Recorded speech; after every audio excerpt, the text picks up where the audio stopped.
thought for the day for March the 1st, the one who prophesies builds up the congregation. Today's 14th chapter of 1 Corinthians completes Paul's detailed advice to the believers on the wise use of the spiritual gifts that were then available. Sometimes it is claimed that some type of spiritual gift is available today, but we must be careful not to quote selectively from this chapter, ignoring the context. They had no complete Bible to read in Corinth, like we have. It seems there were sayings in circulation. Paul quotes some. See 1 Timothy chapter 1, verse 15, chapter 4, verses 8 and 9, 2 Timothy chapter 2, verse 11, and Titus 3, verse 8.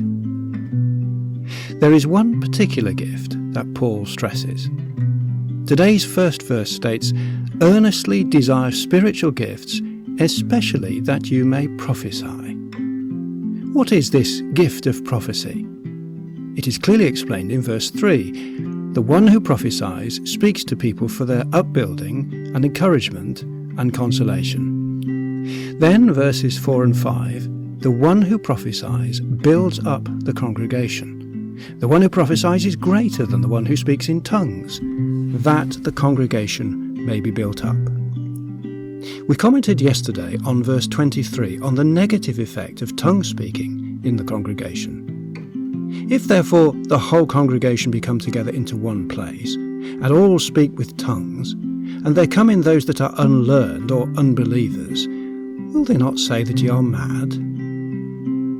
In contrast to tongues, if believers all prophesy in the sense of upbuilding fellow believers, how positive this would be. Remember how this was God's primary commission to the Old Testament prophets. Frequently their task was to turn the people back to serving God properly. In the same way, prophecy was to be used in the Corinthian congregation, and those with spirit-empowered messages were to build up their fellow believers. Then when an unbeliever or outsider enters, he is convicted by all, he is called to account by all, the secrets of his heart are disclosed, and so, falling on his face, he will worship God and declare that God is really among you. Verse 24 and 25.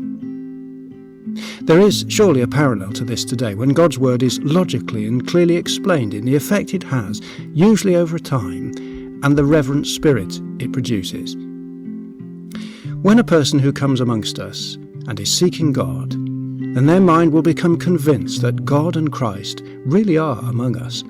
In modern language use, we should say, awesome. Do we really sense this?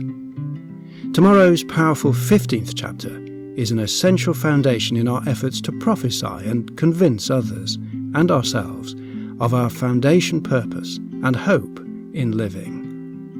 Today's chapter concludes with appropriate words. My brothers, earnestly desire to prophesy. All things should be done decently and in order. We hear the words of prophecy today through reading the divine word every day. Let us not neglect to listen.